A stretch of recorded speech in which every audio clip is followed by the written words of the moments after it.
Welcome to ఇన్నర్వ్యూలో ఈ వారం guest రాష్ట్ర వ్యవసాయ శాఖ మంత్రి తుమ్మల నాగేశ్వరరావు గారు. రాష్ట్ర వ్యాప్తంగా విస్తారంగా వర్షాలు కురుస్తున్నాయి. వర్షాలతో పాటు వరి నాట్లు కూడా ఈసారి గతంలో కంటే ఎక్కువ పెరిగాయి. ఈ రెండు ఇష్యూల కంటే ఈ రాష్ట్ర రాజకీయాలని యూరియా సమస్య చాలా సీరియస్గా కుదిపేస్తుంది.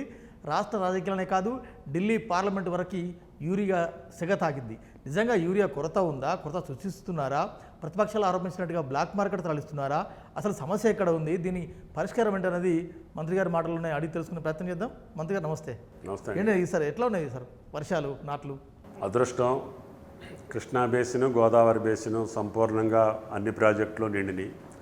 రైతులందరూ సంతోషంగా ఉన్నారు.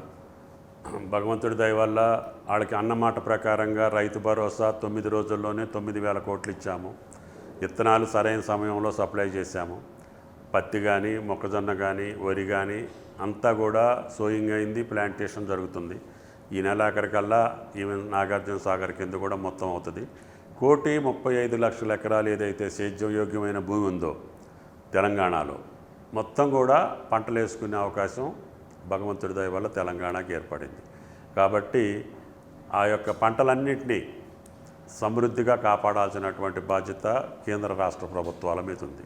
అంటే గతంలో కంటే ఈసారి క్రాప్ పెరిగిందా? పెరిగితే ఎంత పెరిగింది?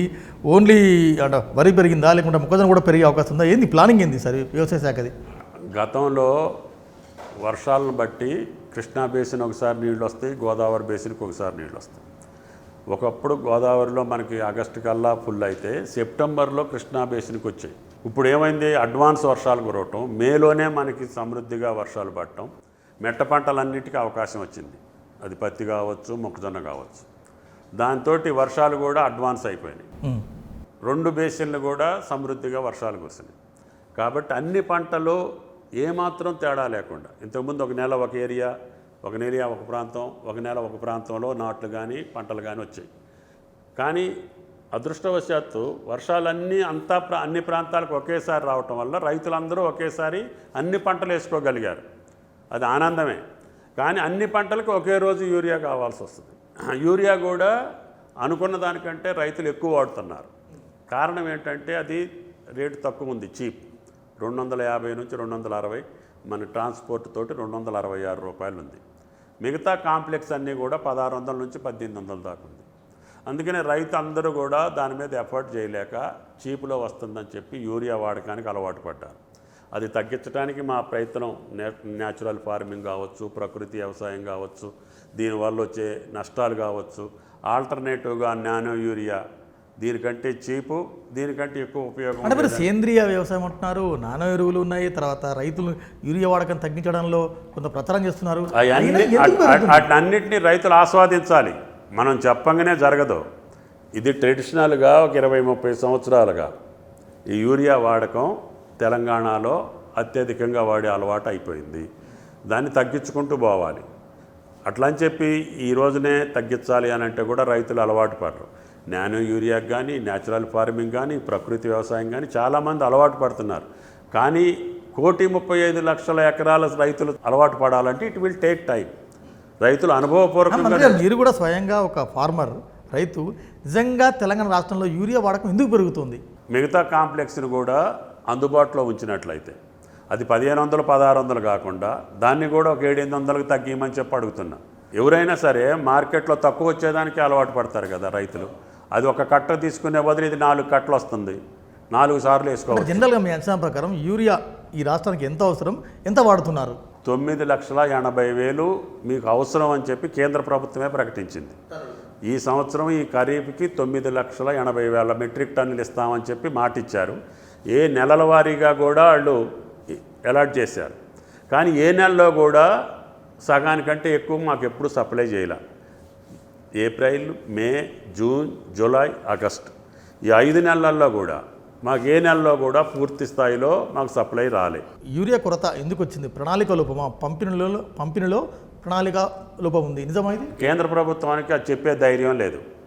నాకు తెలిసి చైనా నుంచి 70% ఇంపోర్ట్ చేసుకుంటున్నారు ప్రతి సంవత్సరం. ఈ సంవత్సరం 1,00,000 కూడా ఇంపోర్ట్ చేసుకోలేకపోయారు. వాళ్ళ పొలిటికల్ రీజన్స్ నాకు తెలియదు, అది అంతర్జాతీయ వ్యవహారం. అదేవిధంగా రష్యా నుంచి, ఉక్రెయిన్ నుంచి మిగతా యూరియా రావాలి. వాళ్ళు యుద్ధం చేస్తున్నారు. రెడ్ సీని క్లోజ్ చేశారు వాళ్ళు. నౌకాయానమే ఎర్ర సముద్రం నుంచి నౌకలు రావట్లేదు. డ్యూ టు దట్ రీజన్ అక్కడి నుంచి రాలేదు. దేశవాళీలో తయారయ్యే యూరియా అన్ని ఫ్యాక్టరీలు కూడా బంద్ పడ్డాయి.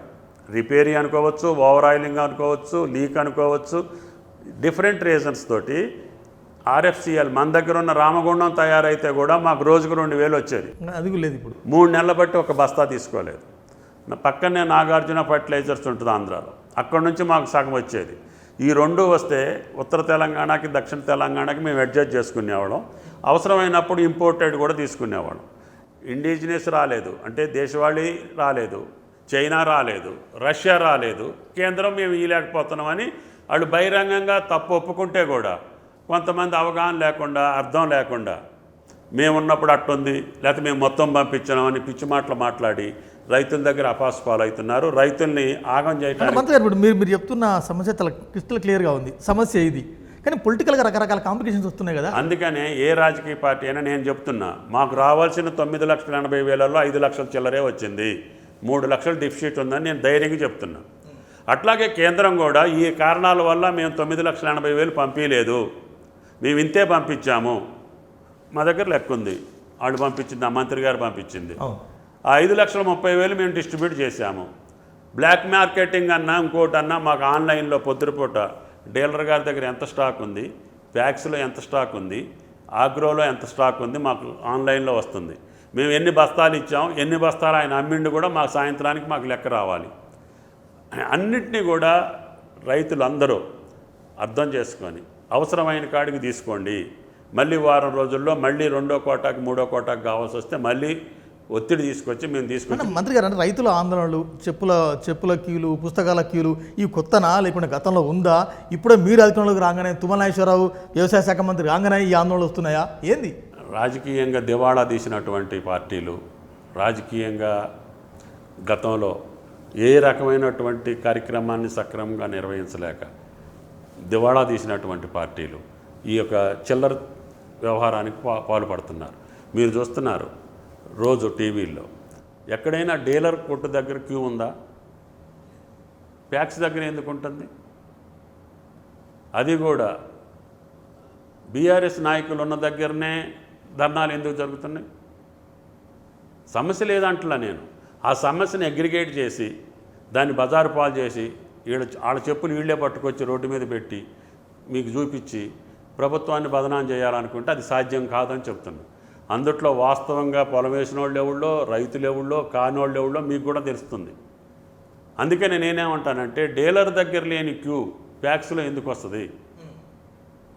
డీలర్ దగ్గర కూడా మేము సగం డీలర్కి ఇస్తుంది కేంద్రం, సగం ప్యాక్స్కి ఇస్తుంది. మా దగ్గరే క్యూ పెట్టి అక్కడ క్యూ లేదు అని అంటే రాజకీయ మోటివేషనే కదా. అయినా సరే ఈ చిల్లర రాజకీయాలతోటి రైతులు కూడా అర్థం చేసుకున్నారు. ఇప్పుడు 2-3 సెంటర్లోనే వాళ్ళు కావాలని ఇన్సిస్ట్ చేసి చెప్పులు పెట్టించుకున్నారు. ఆ చెప్పు దెబ్బలు వాళ్ళకే పడతాయి తప్ప మాకేం కాదు. ఇప్పుడు ఉపరాష్ట్రపతి ఎన్నికల వరకు యూరియా ఇష్యూ పోతుందంటే అంటే నిజంగా అంత ఉందా సివిఆర్టీ? వాళ్ళ యొక్క ఆ వాగ్దానాలతోటే వాళ్ళ పేలవత్వం కనపడుతుంది. ఉపరాష్ట్రపతి ఎన్నికేంటి, యూరియాకేంటి? యూరియా ఎప్పుడు ఇచ్చినా కేంద్రమే ఇవ్వాలి. ఈరోజు ఇచ్చినా ఇంకొక నెలకి ఇచ్చినా అది ఏ రాష్ట్ర ప్రభుత్వం తయారు చేసేది కాదు, ఇవ్వగలిగేది కాదు, ఇంకొక పార్టీ కూడా ఇవ్వగలిగేది కాదు. వాళ్ళు ఇస్తే మేము డిస్ట్రిబ్యూట్ చేయాలి. అంటే యూరియా ఇచ్చిన వాళ్ళకే మా పార్టీ మద్దతు ఉంటుందని ఒక రాజకీయ పార్టీ అన్నదంటే సమస్య తీవ్రత వాళ్ళ దివాళా కోరుతానం అనుకోవాలి నేను. అర్థమైందా? వాళ్ళు ఏంటంటే మేము రైతుల కోసం అంత పెట్టుబడి పెట్టు, రేపు ఓట్లు ఎట్టేస్తారో ఎందుకు వేస్తారో అది ఫ్యూచర్ విల్ డిసైడ్. దాని గురించి నేను పెద్దగా బోనస్. తెలంగాణ రాష్ట్రంలో యూరియాను మంత్రులు బ్లాక్ చేసిండ్రా, బఫర్ స్టాక్ పెట్టుకున్నారా? ఇక అది పబ్లిక్ తెలుసు, మీకు తెలుసు. అంత దౌర్భాగ్యం కలిగిన మంత్రులు ఈ క్యాబినెట్లో లేరు. దాన్ని కూడా రైతులు అవసరమైనటువంటి కష్ట సమయంలో అటువంటి సన్నాసి పని చేసేటటువంటి మంత్రులు మా దగ్గర లేరు. వాళ్ళకి ఏదైనా అలవాటు ఉంటే ఆ మార్గాలు ఏంటో వాళ్ళకి తెలియాలి తప్ప గతంలో మాకు అవసరం లేని పని అది. స్థానిక సంస్థల ఎన్నికలు సమీపిస్తున్న నేపథ్యంలో మీకు రేపు మాపు నోటిఫికేషన్ వస్తుందని చెప్తున్నారు. యూరియా కొరత మీకు మైనస్ కాదు? మాకు సమస్య లేదు, వీ విల్ మేనేజ్. అది ఎందుకు తరుగు వచ్చింది, ఎందుకు తక్కువ వచ్చింది, ఎందుకు సప్లై చేయలేకపోయాం, ఎందుకు కష్టాలు వచ్చినాయి అనేది ప్రజలు తెలుసుకోలేనంత అమాయకులు కాదు. కాబట్టి కేంద్ర ప్రభుత్వం మా మీద బురద జల్లాలనో, ప్రతిపక్షాలు మా మీద బురద జల్లాడు లబ్ధి పొందాలని అనుకుంటే అది సాధ్యం కాదు. మేము వాస్తవాలు చెప్తున్నాం. మాకు 9,80,000 ఇస్తామని చెప్పారు. మా అవసరాన్ని వాళ్ళే గుర్తించారు, వాళ్ళు ఇచ్చిన ప్లానే ఇది. ఏ నెలకి ఎంత ఇస్తామనేది కూడా చెప్పారు. ఎప్పుడు కూడా ఏ నెలకు ఆ నెలే వస్తుంది తప్ప 6 నెలలు ఒకేసారి తీసుకోవటానికి ఉండదు. అక్కడ తయారీ అవుతుంటుంది, కంపెనీలు అలాట్మెంట్ ఇస్తారు, ఆ కంపెనీలు అలాట్మెంట్ ద్వారా మాకు వస్తుంది. బీఆర్ఎస్ ఏమంటుంది, ఈ ప్రభుత్వానికి మంత్రి తుమ్మలకి ముందు చూపు లేదు, ఓ ప్రణాళిక లేదు, అందుకనే ఈ కొరత ముందుగా అలర్ట్ చేయలేకపోయింది. ముందు చూపు లేనోడు 6 నెలల బట్టి కేంద్రం దగ్గరికి వెళ్ళి మేము అడగాల్సిన అవసరం లేదు. ఫ్రమ్ ది డే 1 ఖరీఫ్ మొదలు కాకముందే మార్చి నుంచి we are reviewing, we are taking this allocations. వాళ్ళ కమిటీతో కూర్చొని, వాళ్ళ డిఓపితో కూర్చొని మాకు ఏ నెలకి ఎంత కావాలో ప్లాన్ చేసుకొని, ఈ కారణాలతో రాలేదని వాళ్ళు ఇప్పుడు చెప్తున్నారు. అది కూడా నేను కేంద్రాన్ని ఏమంటానంటే, వాస్తవాన్ని మీరు ధైర్యంగా చెప్పండి. రైతులు ఆల్టర్నేటివ్ చూసుకోగలుగుతారు. నానో యూరియా చేయగలుగుతారా, లేకపోతే ఎఫర్ట్స్ చేసి కాంప్లెక్స్ చేసుకోగలుగుతారా, ఇంకేం చేయగలుగుతారో చేసుకుంటాం. కానీ వాస్తవం చెప్పండి. ఇది మా చేతిలో లేని దానికి, మాకు అవకాశం లేని దాన్ని రాష్ట్ర ప్రభుత్వాన్ని బదనాం చేసి మీరు రాజకీయ మూట కట్టుకోవాలంటే ఎవరికీ సాధ్యం కాదు. అంటే బీఆర్ఎస్ నేతల ఆరోపణలు మనం చూస్తున్నాం. కానీ ఇప్పుడు కేంద్రం ఇవ్వాల్సింది కేంద్రం, బీజేపీ కూడా మీద ఆరోపిస్తుంది కదా. బీజేపీ తెలియనోళ్ళు, వ్యవసాయం తెలియనోళ్ళు ఒకళ్ళిద్దరు మాట్లాడినా అర్థం చేసుకున్నటువంటి బండి సంజయ్ గారికి అమిత్ షా గారు వచ్చిన రోజున నిజామాబాద్లో చెప్పారు, మార్చిలో కిషన్ రెడ్డి గారికి చెప్పారు, ఏ రోజుకి ఆ రోజు ఈ మా నెలలోకి ఇంత రావాల్సింది ఇంతే వస్తుంది, మీరు మీ యొక్క ఆఫీస్ ఉపయోగించండి అని ఇద్దరు మంత్రులకి చెప్తున్నా. మా ఎంపీలకి అందరికీ పంపిస్తున్నా. కేంద్రానికి ప్రతి నెల ప్రతి 15 రోజులకి నడ్డా గారికి, అగ్రికల్చర్ మినిస్టర్కి నేను వెళ్ళటమే కాకుండా, ముఖ్యమంత్రిని పంపించడమే కాకుండా, అక్కడ మా కమిషనర్ని రోజు పర్సూ చేయటమే కాకుండా, మా జాయింట్ సెక్రటరీని ఢిల్లీలో పెట్టి, అంటే వాళ్ళు కూడా చేయలేని పరిస్థితుల్లో యుద్ధం జరుగుతుంది, రెడ్ సీ నుంచి నౌకలు రావట్లేదు, చైనా ఓడి ఇవ్వట్లేదు, లోకల్గా తయారవ్వట్లేదు, అవి నిజం వాస్తవాలు చెప్పమని చెప్తున్నా. కానీ 10 ఏళ్లలో అసలు కొరతే లేదు, 10 ఏళ్లలో చెప్పుల క్యూలే లేవు, 10 ఏళ్లలో సింగిల్ స్కేర్ సీట్ లేదు, ఇప్పుడే ఆ కొరత వచ్చింది, అది వైఫల్యంగా చెప్తున్నారు. అప్పుడు 10 సంవత్సరాలు యుద్ధం జరగల, 10 సంవత్సరాలు చైనా అనుకున్న 70% ఇచ్చారు, దేశవాళీ కూడా మొత్తంగా తయారైంది. అప్పుడు నువ్వు పంచాల్సిన పని లేదు, నేను పంచాల్సిన పని లేదు, ఆటోమేటిక్గా సప్లై ఉంటుంది కాబట్టి ఫ్రీగా వెళ్ళిపోద్ది. లాస్ట్ ఇయర్ ఖరీఫ్కి ఎవడన్నా అడిగిండా? మా ప్రభుత్వమే ఉంది కదా. మన రబీకి ఎవడన్నా అడిగిండా? అప్పుడు యుద్ధం లేదు, ఇంపోర్టెడ్ వస్తుంది. ఈ దేశంలో యూరియా మొత్తం ఇంపోర్టెడే 70%, తయారీ ఓన్లీ 30%. 70% బ్లాక్ అయింది, 30% షట్ డౌన్ అయింది. అంటే మహారాష్ట్రలో నానో ఎరువుల మీద వాడకం మీద కొంత అవగాహన కల్పిస్తున్నారు, మిగతా రాష్ట్రాల్లో కూడా ఉంది, మన దగ్గర ఎందుకు లేదు? అది మన రైతాంగం యొక్క ఆలోచన అలవాట్లు కొన్ని రకాలుగా ఉంటాయి. అక్కడ పంటలు వేరే ఉంటాయి. మనది మొక్కజొన్నకి ఎక్కువ వాడతారు, పత్తి, వరి కూడా. ఈ వర్షాలు మంచిగా ఉండటం వల్ల ఇంకొక 5 లక్షలు 10 లక్షల ఎకరాలు ఒకేసారి సేద్యంలోకి వచ్చి ఉండొచ్చు. సరే, దాని అంత మాత్రాన ఇంత డిఫిసిట్ లేదు, ఓన్లీ సప్లై డిఫిసిట్ ఉంది కాబట్టే ఈ డిమాండ్. కానీ ఇది కోటా ఉంటుంది అసలు, జూన్ ఇంత, జూలై ఇంత, ఆగస్ట్ ఇంత, కోటా ప్రకారం ఎంత ఇచ్చారో కూడా చూడు. అసలు ఎంత అవసరం ఉంది, వాళ్ళు ఎంత తగ్గించినారు? ఏప్రిల్లో మనకి ఇవ్వాల్సింది 170, అవును. అదేవిధంగా ప్లాన్లో ఇచ్చింది 121, మేలో 160 ఇస్తామని చెప్పారు, 88 ఇచ్చారు. జూన్లో 170, 98 ఇచ్చారు. జూలైలో 160, 143 ఇచ్చారు. ఆగస్టులో 170, 1 lakh వచ్చింది. కనీసం ఇప్పుడు ఆ 75 ఈ ఆగస్టులో ఇస్తే మిగతా నెలలో గ్యాప్ కూడా పూర్తి చేయట్లేదు వాళ్ళు. 5 నెలల్లో ఇవ్వలేని చెప్పట్లా. కనీసం నేను ఆగస్టులో ఇచ్చేదన్నా ఈ 3-4 రోజుల్లో ఇవ్వండి, 60-70 ఇస్తే ఐ విల్ మేనేజ్. తర్వాత ఇంకా మీకు రావాల్సింది మొత్తం 830, ఇప్పుడు వచ్చింది 555 ఆగస్టు వరకు. మొత్తం రావాల్సింది 980 ఖరీఫ్కి. అందుకని 980లో 550 అంటే దగ్గరగా 0.5% కదా వాళ్ళు ఇచ్చింది, అంతే కదా. మరి 0.5% ఇప్పుడు వరకు మేనేజ్ చేస్తున్నాం. ఈ రోజు వరకు కూడా యూరియా లేని షాపు లేదు, ప్యాక్స్ కావచ్చు, డీలర్ దగ్గర కావచ్చు. ఈ నిమిషం వరకు యూరియా కట్టలేని ప్యాక్స్ కానీ డీలర్ కానీ లేడు, అందరి దగ్గర ఉంది, కానీ కొద్దిగా ఉంది. ఇవాళ రేపట్లో ఎగ్జాస్ట్ అవుద్ది. అందుకనే మేము ఇప్పుడు కరేకాల్లో అన్లోడ్ అయినటువంటి యూరియాని 10,000ని రేపు ఎల్లుంట్లో తీసుకొస్తాం. అట్లా ప్రతిరోజు ఒక షిప్ వచ్చినప్పుడల్లా ఒక 20,000 అడుగుతున్నాం. ఇప్పుడు నిజామాబాద్లో కొంత ముందస్తు నాట్లు పడ్డాయి, వాళ్ళ దగ్గర నుంచి తీసుకొచ్చి మెదక్కి ఇస్తున్నాం.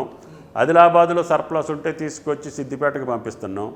ఎక్కడ డెఫిషియెంట్ ఉంటే అక్కడ అవసరం లేని దగ్గర ఉన్న స్టాకును కూడా తీసుకొని మళ్ళీ తీసుకొచ్చి అవసరం ఉన్న కాడికి పంచుతున్నాం. ఎందుకంటే ఇది అడ్జస్ట్ అయ్యేదాకా వాళ్ళు కూడా ఇచ్చేదానికి సిద్ధంగా లేరు. మళ్ళీ రేపు సెకండ్ కోట అడుగుతారు మమ్మల్ని. మంత్రి గారు ఇంకో ఇష్యూ మీ నోటీస్లో ఉందో లేదు, అంటే మహారాష్ట్ర నుంచి పెద్ద ఎత్తున రైతులు ఆదిలాబాద్ నిజామాబాద్ ఆ జిల్లాలకు వచ్చి తీసుకెళ్తున్నారు, మన యూరియా అక్కడ తీసుకెళ్తున్నారు, కర్ణాటక తీసుకెళ్తున్నారు. మహారాష్ట్ర రాష్ట్రం ఎవరిది అది? వాళ్ళు సఫిషియెంట్గా సప్లై చేసి ఉంటే వాళ్ళు మన దగ్గరికి వచ్చి ఎందుకు తీసుకెళ్ళాలి? అర్థమైందా? అందుకని బోర్డర్ డిస్టిక్లో విత్తనాలు కావచ్చు, మందులు కావచ్చు, ఇటువంటి పంటలు కావచ్చు, పక్క రోడ్డు పక్క వాళ్ళు ఉంటారు, రోడ్డు పక్క వీళ్ళు ఉంటారు, ఏదైనా జరగవచ్చు. కానీ మహారాష్ట్రలో ఫుల్ సప్లై ఉంటే మనోళ్ళు వెళ్ళి అక్కడ నుంచి తెచ్చుకుంటారు కదా, వాళ్ళే వచ్చి ఇక్కడికి తెచ్చుకునే అవకాశం ఏముంటుంది? అక్కడ డిఫిషిట్ ఉంది. మీకు డిఫిషిట్ ఉన్న స్టేట్స్ కూడా ఇస్తా. ఆంధ్రప్రదేశ్లో వాళ్ళకి కావాల్సింది 6,20,22 ఇచ్చింది 297. 50% డిఫిషియెంట్ ఉంది. కర్ణాటక 11,17,000 వాళ్ళకి ఎలకేషను, అవును, ఇచ్చింది 4.84, 4,84,000. ఛత్తీస్గఢ్ వాళ్ళ ఇస్తానంద 6,57,000, ఇచ్చింది 490. అదేవిధంగా ఉత్తరప్రదేశ్ 33,50,000 ఇస్తానన్నది, ఇచ్చింది 25,000. వాళ్ళ రాష్ట్రం పెద్ద రాష్ట్రం. మధ్యప్రదేశ్ 17 లక్షలు ఇస్తామని చెప్పారు, ఈ నెలాఖరికి 11 ఇచ్చారు. అదేవిధంగా మహారాష్ట్ర 15.5 ఇవ్వాలి, కేవలం 9.80 ఇచ్చారు. అక్కడ కూడా 50%. రాజస్థాన్ 10,72,000 ఇవ్వాలి, 7 లక్షలు ఇచ్చారు. అక్కడ 10 లక్షల డిఫిషిట్. మరి రామచంద్రరావు గారు దానికి ఏం చెప్తాడు అడుగు. అవును, తెలంగాణలో ఒక్కచోటే బ్లాక్ మార్కెటింగ్ అయితే ఆ రాష్ట్రాల్లో ఎందుకు బ్లాక్ మార్కెటింగ్ జరుగుతుంది? బీజేపీ రాష్ట్రాలే కదా. అవును, మరి ఎందుకు ఆ మనిషి అట్లా మాట్లాడుతుండే పెద్ద ఆయన? మాజీ మంత్రి హరీష్ రావు వీళ్ళు కూడా మీ మీద ఆరోపణ చేస్తున్నారు, మంత్రి తుమ్మల నాగేశ్వరరావు బ్లాక్ చేస్తున్నారు మీరు యూరియా. నా వ్యక్తిత్వం తెలుసు వాళ్ళకి, పర్సనల్గా అడుగు. వాళ్ళు ఒప్పుకుంటే నాకు ఈ పదవి పెద్ద అవసరం లేదు. రాజకీయ ఆరోపణలు. యూరియానే బ్లాక్ చేసే దుర్గతే నాకు పడితే ఈ స్థానంలో నేనైతే మీరు ఇంకా స్వయంగా ఫార్మర్. రైట్, ఓవరాల్ సార్ ఈసారి నేను అసలు యూరియా వాడను. మీరు చెప్పండి. నాకు 100 ఎకరాలు ఉన్నా కూడా నేను ఇంతవరకు యూరియా వాడలేదు. కాంప్లెక్స్ వేసుకుంటా, పశువులు ఎరువు వేసుకుంటా, ఇంకా వర్మీ కాంపోస్ట్ వేస్తా. కానీ యూరియా వేస్తే భూమికి జరిగే నష్టం నాకు తెలుసు. నేను ప్రతి మీటింగ్లో చెప్తా, యూరియా వాడొద్దు, యూరియా వాడితే పెస్ట్ వస్తుంది, పెస్ట్ వస్తే పెస్టిసైడ్ కొట్టాలి, పెస్టిసైడ్ ఎక్కువ కొడితే మన పంటలు ఇతర దేశాలు కొంటలేదు. అది మిర్చి కావచ్చు, పత్తి కావచ్చు, ఏ పంట అయినా సరే అందుట్లో అవలక్షణాలు ఉంటే, పురుగు మందుల యొక్క అవశేషాలు ఎక్కువ ఉంటే ఏ దేశం కూడా మందు కొనట్లేదు. రాష్ట్ర వ్యవసాయ శాఖ దీని ఒక విస్తృత ప్రచారం చేయాలి కదా సార్? చేయాలి. మేము వచ్చిన సంవత్సరంన్నర నుంచి నా ప్రతి మీటింగ్లో నా స్పీచ్ చూడు, యూరియా నేను వాడను, మీరు వాడొద్దు. మంచి కాన్సెప్ట్ అది. నేను వాడను, మీరు వాడొద్దు. వాళ్ళు ఏమన్నా అనుకోని, ఇంకా ప్రధానమంత్రి వాళ్ళు ఒప్పుకుంటే దీని మీద సబ్సిడీని తగ్గించి, వాటి మీద కూడా తగ్గించి, కాంప్లెక్స్ని యూరియాని ఈక్వల్ రేటుకి తీసుకురండి మీ దగ్గర దమ్ముంటే. అప్పుడు భూసారం చెడిపోకుండా ఉంటుంది, రైతు నష్టపోకుండా ఉంటాడు. ఈ పురుగు మందుల అవలక్షణాలు అవశేషాలు ఈ రైతును బాధించవు. రైతుని ఎందుకు నష్టపెడుతున్నారు? కాంప్లెక్స్ని ఎందుకు 1600 1800 చేశారు? కాంప్లెక్స్ని కూడా మాకు 250కి ఇవ్వండి మీ దగ్గర దమ్ముంటే. ఒక యూరియాకే భూమిని నష్టపెట్టి, రైతుని నష్టపెట్టి, పంటలకి నష్టం జరిగేటటువంటి యూరియాని ఎక్కువ సబ్సిడీ ఇచ్చి, కాంప్లెక్స్ ఏదైతే రైతుకు ఉపయోగపడే ఎరువులు ఉన్నాయో వాటిని తీసుకెళ్ళి కొండెక్కిచ్చి రైతు వాడొద్దు అని అంటే, మా దగ్గర అంతా 2 ఎకరాల వాళ్ళు, 3 ఎకరాల వాళ్ళు 70-80% పేద రైతులు, సన్నకారు రైతులు. కాబట్టి తక్కువ ధరకు వస్తుంది కాబట్టి పాపం ఆశపడి కొనుక్కొని యూరియా వేయగానే ఇమ్మీడియట్ రియాక్షన్ ఉంటుంది. ఒక వ్యవసాయ మంత్రిగా మీకు కాన్ఫిడెన్స్ ఉందా సార్ ఈ ఆగస్ట్ ఎండింగ్ కల్లా ఇష్యూ సాల్వ్ అవుతుందని? నాకు తెలిసి వాళ్ళు అష్యూరెన్స్ ఇచ్చింది 28,000. ఇప్పుడు ఇంకొక 20,000 అడుగుతున్నాం డిమాండ్ చేసి. ఈ వారం 10 రోజుల్లో 50,000 వస్తే ఈ డిమాండ్ని కొంతవరకు తట్టుకోగలుగుతాం. మిగతా అది వస్తే నెక్స్ట్ మంత్ సెప్టెంబర్లో కావాల్సిన సెకండ్ డోస్, థర్డ్ డోస్కి తర్వాత వేసే 2వ విడత 3వ విడతకి కానీ కొంతవరకు మేము సర్దుకోవడానికి అవకాశం ఉంటుంది. August is the most important for Telangana. ఓవరాల్గా ఈసారి మీకు సన్నాల సాగు బాగా, మళ్ళీ ఈసారి కూడా కొద్దిగా ప్రెషర్ ఉన్నట్టుంది. సన్న నాట్ల పెంపకం అంటే వరి నాట్లు పెరుగుతున్నాయా? పెరుగుతుంది. ఎంత పెరిగింది సార్ లాస్ట్ టైంకి ఇప్పటికి? పోయినసారి 60%కి వచ్చింది. ఇంకో 10% పెరిగినా కూడా ఆశ్చర్యం లేదు. ఎందుకంటే బోనస్ ఇస్తున్నాం, దిగుబడి కూడా బాగా వస్తుంది, సీడ్ కూడా మంచి సీడ్లు వచ్చినాయి. కాబట్టి రైతుకి 60-70 బస్తాలు దిగుబడి వస్తుంది. దానివల్ల సన్నాల వల్ల గతంలో వేయమంటే వేయలేదు, అవును, మొత్తం దొడ్లకు పోయేవాళ్ళు. దొడ్లకి ఎందుకంటే ఒక 10 బస్తాలు ఎక్కువ ఈల్డింగ్ వస్తుంది, ఇది 10 బస్తాలు తక్కువ వస్తుంది. ఇప్పుడు అది ఇది బ్యాలెన్స్ చేసుకుంటే డిమాండ్ ఉంటుంది సన్నధాన్యానికి. ఒకవేళ ప్రభుత్వం కొనకపోయినా ప్రైవేట్ వాళ్ళు ఆధారించుకునేటట్టుకున్నారు. ఒకడు ప్రభుత్వం కొన్న 500 బోనస్ వస్తుంది, ఈల్డింగ్ ఎక్కువ వస్తుంది, పంట మంచిగా పండుతుంది. కాబట్టి అందరూ కూడా సన్నాలు మాకెందుకు అవసరం అని అంటే, మేము మొత్తం పేదలకి రేషన్ కార్డుకి రేషన్ బియ్యం ఇవ్వాలని తలపెట్టారు కాబట్టి దానికోసం మేము వాళ్ళని ప్రమోట్ చేస్తున్నాం. దాన్ని మీరన్నట్టు భవిష్యత్తులో వరి వ్యవసాయాన్ని డైవర్ట్ చేయాలి, వరికి వాడేటటువంటి మందుల్ని కూడా తగ్గించుకోవాలి, హార్టికల్చర్కి ఎక్కువ పోవాలి. అందుకని నా టార్గెట్ నెక్స్ట్ 3-4 ఇయర్స్లో 10 లక్షల ఎకరాలు ఆయిల్ ఫామ్ ఈ తెలంగాణలో వస్తుంది. 10 లక్షల ఎకరాలు. ఈ సంవత్సరం భారతదేశంలో ఎక్కువ పామాయిల్ ప్లాంటేషన్ వేసిన రాష్ట్రం Telangana, number 1 in the country. రేపు నెక్స్ట్ 3-4 ఇయర్స్లో 10 లక్షల ఎకరాలు. ప్రతి ఉమ్మడి జిల్లాలో 1,00,000 ఎకరాలు మినిమం ప్రతి ఉమ్మడి జిల్లాలో. ఇంతవరకు మొక్కలేని జిల్లాల్లో కూడా ఇప్పుడు పంట వచ్చింది. ఆ పంటని రేపు వచ్చే నెలలో సిద్దిపేటలో ఆయిల్ ఫామ్ ఫ్యాక్టరీ ఓపెన్ చేసి ఉత్తర తెలంగాణ జిల్లాలో పండే పంట మొత్తాన్ని ఇక్కడే రిఫైన్ చేసి హైదరాబాద్కి దగ్గరలోనే మంచి క్వాలిటీ కలిగినటువంటి ఆయిల్ని మేము సప్లై చేస్తాం. మనం లాస్ట్ ఇంటర్వ్యూలో అనుకున్నాం, అంటే వరి సాగుతో పాటు వరి సాగు తగ్గించడంతో పాటు ఈసారి కూరగాయల సాగు, తర్వాత ఫామ్ మెకనైజేషన్ కొద్దిగా కాన్సన్ట్రేట్ చేస్తాం. సరౌండింగ్ హైదరాబాద్, పాత రంగారెడ్డి మేము ప్రమోట్ చేస్తున్నాం. వాళ్ళకి కూడా సబ్సిడీస్ ఇవ్వటం, విత్తనాలు ఇవ్వటం, పందిర్లకి బెనిఫిట్ ఇవ్వటం, రూప్ గార్డెన్స్కి ఇవ్వటం, అన్నిటికీ కూరగాయలు ఎక్కడి నుంచి బయట నుంచి సప్లై కాకూడదు. ఇప్పుడు మనం ఇంపోర్ట్ చేసుకుంటున్నాం పక్క మహారాష్ట్ర నుంచి, కొంత కర్ణాటక. భవిష్యత్తులో నెక్స్ట్ 2-3 ఇయర్స్లో మనమే కూరగాయలు సప్లై చేసే స్థితికి రావాలి. దానికి మోస్ట్లీ రంగారెడ్డి, తర్వాత అర్బన్ ఏరియాల్లో ప్రతి డిస్ట్రిక్ట్ హెడ్ క్వార్టర్లో దగ్గరలో ఉన్న వాళ్ళందరినీ ప్రమోట్ చేసి హార్టికల్చర్ ద్వారా మంచి విత్తనాలు ఇవ్వటం, దానికి మార్కెటింగ్ సౌకర్యం, కోల్డ్ స్టోరేజీలు ఇటువంటి ఏర్పాటు చేసి కూరగాయల యొక్క ఉత్పత్తిని పెంచాలనేది నా కోరిక. మంత్రి రాష్ట్రంలో కూలీల కొరత చాలా విపరీతంగా పెరుగుతుంది. బీహార్, ఛత్తీస్గఢ్, ఒరిస్సా నుంచి వచ్చి వారు వరి నాట్లు వేస్తున్నారు. మనం ఫామ్ మెకనైజేషన్ అంటున్నాం కానీ ఇంకా చాలా సీరియస్గా లేదు కదా జరుగుతుంది. అందుకని ఇప్పుడు నాట్లు ఎక్కువ ఎదజల్లటానికి వచ్చేసారు. ఎదజల్లటం అంటే దమ్ము చేసేసి విత్తనాలు జల్లేయటం. ఈ సంవత్సరం అయితే 20-30% ఎదజల్లటమే. నెక్స్ట్ కొద్ది రోజుల్లో నాటేసే అవసరమే ఉండదు. ఇప్పుడు కోత కోసే అవసరం లేకుండా పోయింది కదా హార్వెస్టర్ వచ్చాక. నాటేసేది కూడా లేకపోతే రైతుకి ఇంకొక 2,000-3,000 మిగులుతుంది. దానివల్ల రైతు వరికి వెళ్ళటానికి కూడా కారణం అది. అంటే అతనికి ఉండే 2 ఎకరాలు 3 ఎకరాలు 2 పంటలు పండించుకుంటాడు. రేటు బాగుంది, 60-70 వేలు ఎకరానికి వస్తున్నాయి. గ్యారంటీగా కొనుగోలు ప్రభుత్వం కొంటదనే విశ్వాసం ఉంది, కొంటున్నాం. అందుకని రైతులు ఈ యొక్క తేలికపాటి వ్యవసాయానికి అలవాటు పడుతున్నారు. నా కోరిక ఏంటంటే హార్టికల్చర్ని ఎక్కువ ప్రమోట్ చేయాలి. ఆయిల్ ఫామ్ తోటి పాటు ఇంకా వేరే పంటలన్నింటినీ కూడా హార్టికల్చర్లో ఎక్కడ ఏది సూట్ అవుతుంది ఆ పంటలను పండించి జిల్లాలో. నాకు తెలిసి ఇక్కడ ఒక్క వస్తుంది, మా జిల్లాలో వేస్తాం. ఇప్పుడు పంట కూడా వచ్చింది, జాజ్ వస్తుంది, మెకడామియా వస్తుంది. ఇటువంటి పంటలన్నింటినీ ఇప్పుడు పామాయిల్లో కూడా ఇంటర్ క్రాప్ లేపించి రైతుకి ఎక్కువ ఆదాయాన్ని తీసుకొస్తే, ఇప్పుడు పామాయిల్ వేసిన వాడు మీరు నెక్స్ట్ ఇయర్ చూస్తారు కదా, నెక్స్ట్ ఇయరే మీకు 2 lakh acres వస్తుంది నాకు తెలిసి తెలంగాణ.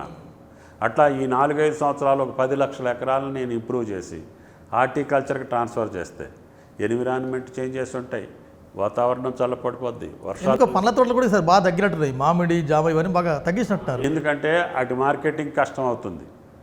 మామిడి నాకు ఉంది, అవును, కానీ ఆ సమయానికి హార్వెస్టింగ్ సమస్య, ఎక్స్పోర్ట్ సమస్య, కూలీల సమస్య. మీరు అన్నట్టు మామిడికాయలు మనిషే కొయ్యాలి, ఆడు కూడా దొరకట్లేదు. అందుకనే ఐ చేంజ్ మార్కెట్ మొత్తం మామిడి తీసేసి ఆయిల్ పామ్ వేసా, ఒక్కేసా, ఒక్కకి మిరియం పెట్టా, ఇంటర్నల్ క్రాప్ జాజ్ వేసా. రేపు ఎల్లుండో మెకడమియా కూడా వేద్దామని. తుమ్మల నాగేశ్వరరావు ఆదర్శ రైతు. అది ఇయ్యాలి కాదు. అవును, మీరు ఎప్పటి నుంచో 45 ఇయర్స్ నుంచి నేను మంత్రిగా ఉన్నా, రోజు పొలం వెళ్తా. నా వ్యవసాయం నేను 5 నెలలు ఖాళీ ఉంటే మీరు కంప్లీట్గా వ్యవసాయంలో ఉన్నారు కదా. ఓడిపోయినప్పుడల్లా ఒక 25 ఎకరాలు మామిడి తోట తీసేసి పామాయిల్ వేసుకుంటున్నాను.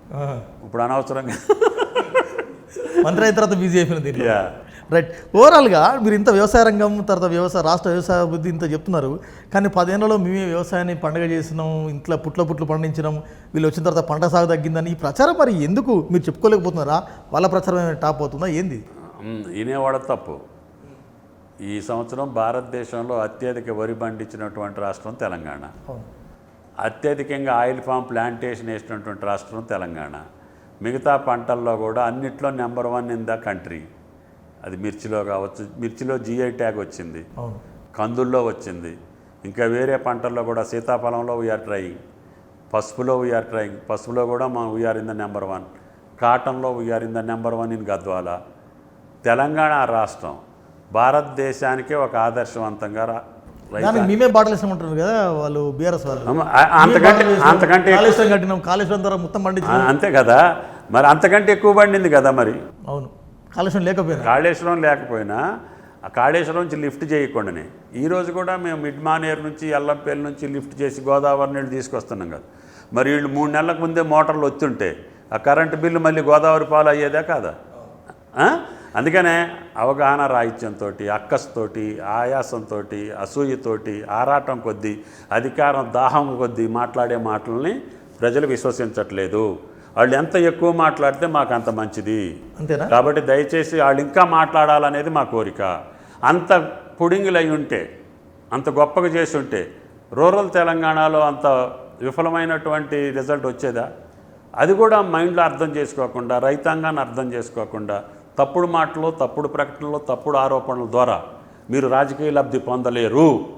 అది బీఆర్ఎస్ఆ, బీజేపీయా, ఇంకొకటా నేను చెప్పలేను. కానీ చారిత్రకమైనటువంటి అంశాలని, ప్రపంచంలో జరిగేటటువంటి కరోనా వచ్చినప్పుడు అందరం ఇంట్లో పండుకున్నామా? రైతు పండుకోలేదుగా. మేము నాగలితోనే ఉన్నాం కదా. మరి అప్పుడు ఎందుకు ఆగింది? మీరు ఎందుకు బస్సులు నడపలేదు, ఎందుకు విమానాలు నడపలేదు, ఎందుకు రైళ్లు నడపలేదు అంటే అదొక విపత్తు. ఇప్పుడు రష్యా ఉక్రెయిన్ యుద్ధం ఒకటి, చైనా మానేయటం ఒకటి, ఫ్యాక్టరీలు మూతపట్టడం ఒకటి, ఇదొక రకమైన విపత్తు. ప్రపంచీకరణలో జరిగేటటువంటి జియోకల్ పొలిటికల్ యాంగిల్ మాట్లాడకుండా దాన్ని బీఆర్ఎస్ మా మీద రుద్దాలను, బీజేపీ వాళ్ళు దాచుకొని తప్పుల్ని, చేతగాంతనాన్ని, లేకపోతే ఈ విషయాన్ని బయట పెట్టలేక ఈరోజు నిన్న కిషన్ రెడ్డి గారు చెప్పాడు క్లియర్గా, కొరత కాదు, ఈ యుద్ధ వాతావరణం వల్ల మేము సప్లై చేయలేని మాట వాస్తవం. కానీ మేము ప్రయత్నం చేస్తున్నాం, రేపో మాపో ఒక 50,000 పంపిస్తాము అని మా వాళ్ళు గొడవ చేసి పార్లమెంట్ని స్తంభింపజేసిన తర్వాత పార్లమెంటు సభ్యులకి ఇచ్చిన అష్యూరెన్స్ని వీళ్ళు ఉటంకిస్తున్నారు. మరి ఇన్ని రోజులు నేను చెప్తూనే ఉన్నా కదా లెక్కలు, ఇది తప్పు అని చెప్పమానండి. ఈ నెలలో ఇంతకంటే ఎక్కువ ఇచ్చామని కానీ, మేము ఇంత ఇస్తామని చెప్పలేదని కానీ, ఇంత ఇవ్వలేకపోయామని కానీ ఒప్పుకోవాలి కదా. నిన్న ఒప్పుకున్నాడు ఆయన. అందుకే నేను ఇవాళ పొద్దున్నే మళ్ళీ మాట్లాడి, సార్ RFCL మీ కంట్రోల్లో ఉంది, మాకు కొంత వాటా ఉంది, నేను కూడా మాట్లాడుతున్నాను, తొందరగా స్టార్ట్ చేయించండి, వచ్చే దాంట్లో మన వాటా మనం తీసుకోండి, నాకు ఈ నెలలో కనీసం 1,00,000 టన్నులు మీరు ఈ 10-15 రోజుల్లో సప్లై చేస్తే నా రైతాంగానికి. మంత్రి గారు, కాళేశ్వరం కట్టారు, కాళేశ్వరం కూలింది, ప్రభుత్వానికి ఆ నివేదిక కూడా వచ్చింది. కాళేశ్వరం రిపోర్ట్ మీద ప్రభుత్వం ఏం చేయబోతుంది? రేపు అసెంబ్లీలో డిస్కషన్ అయిన తర్వాత, అంటే అన్ని పార్టీల యొక్క అభిప్రాయం తీసుకొని ప్రభుత్వం will take decision. Thank you very much మంత్రి గారు. ఇది ఈ వారం ఇంటర్వ్యూ. మరో వారం మరో గెస్ట్తో మళ్ళీ కలుద్దాం. అంతవరకు చూస్తూనే ఉండండి V6.